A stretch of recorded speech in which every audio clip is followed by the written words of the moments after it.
তোফাজ্জল একজন অসহায় যুবক, একদম অসহায় ছেলে। তার প্রথমে বাবা মারা গিয়েছে, তারপরে মা মারা গিয়েছে, তারপরে তার শেষ সম্বল তার ভাই, পুলিশের একজন এসআই ছিল, তার ভাইটাও মারা গিয়েছে।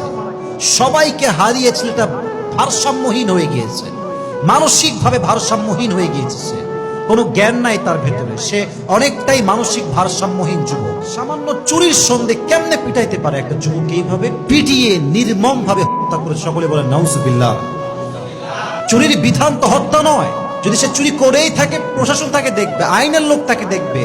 দেশের কোনো মানুষের অধিকার না তাকে পিটিয়ে হত্যা করার। যুবক ভাইরা ঠিক কিনা বলেন? এই যুবককে যারা পিটিয়ে হত্যা করেছে, এরা ব্রিলিয়ান্ট শিক্ষার্থী হতে পারে, এরা ভালো ছাত্র হতে পারে, বাট এরা ভালো মানুষ হতে পারে না। যুবক ভাইরা ঠিক কিনা বলেন? আমার কথা একটা, এই দেশে কোনো বিচার বহির্ভূত হত্যা আমরা মানতে পারবো না। আমাদের কথা হচ্ছে, যদি এটার সঠিক বিচার না হয়, সঠিক তদন্ত না হয়, যারা সঠিক বিচার করতে ব্যর্থ হবে, এদেরকে আমরা প্রত্যেক করতে বাধ্য হবো। যুবক ভাইরা ঠিক কিনা বলে?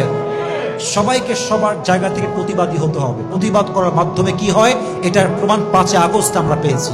অতএব আমাদের এটা ওয়াদা, আমাদের এটা প্রতিজ্ঞা যে এই দেশে নেক্সট টাইম কোনো হত্যা হবে না।